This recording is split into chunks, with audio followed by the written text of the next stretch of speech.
Ночной намаз и искренняя дуа Всевышнему за благополучный перелет в святые земли. Будущие хаджи уже в их храме ждут посадки на рейс Магаз-Джидда. Аслан Аушев впервые едет совершить хадж. Радость от возможности увидеть святые места и Каабу безгранична, признается Аслан. Истории, как у них появилась эта возможность, у всех разные.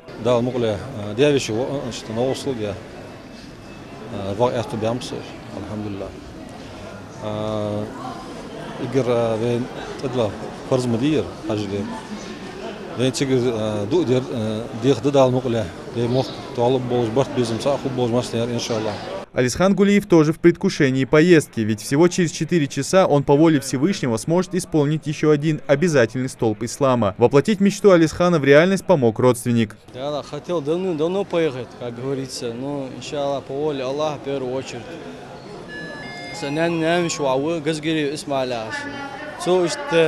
صوت تاتسون بسم الله أسيجر داوشوا دعوه تأوش يعني إشت حنيس تورث حلقي وغيرتي والبادراج حلقي وغير خنزر أوشر إشتتو موتك نسيا. В этом году паломники отправляются в хадж прямым рейсом в Джидду. Это стало возможным благодаря присвоению международного статуса аэропорту Магаз и содействию главы региона. По словам директора воздушной гавани, отправка проходит согласно плану. 12 из запланированных 13 групп благополучно приземлились в Саудовской Аравии и уже совершают паломничество. Сегодня у нас завершающий нашу программу из Ингушетии, из аэропорта Магаз, завершающий рейс. 13-й, планировалось 14 рейсов, но там некоторые были накладки, нюансы и не получилось. В общем, 13-й рейс сегодня. Все по плану, все очень организовано, люди очень довольны. Не только наши жители, которые летят, вы знаете, видели, наверное, да, что у нас из Чечни, из Дагестана, из Кабардино-Балкарии, из Карачаево-Черкесии люди, да, из Осетии группы паломников. И все очень довольны организацией перевозок через наш аэропорт.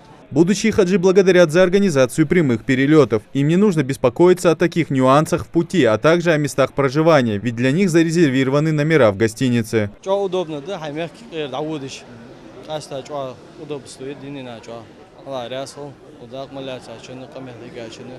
Это очень удобно.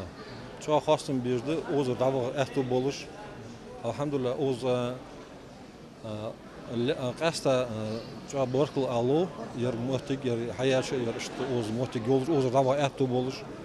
В Медине будущие хаджи посетят могилу пророка Мухаммада, да благословит его Аллах и приветствует. В Мекке совершат обход вокруг Каабы, где в молитвах будут просить прощения у Всевышнего, а также молиться за всех мусульман мира. Идрис Ижиев, Абдуллах Алухоев, Новости 24.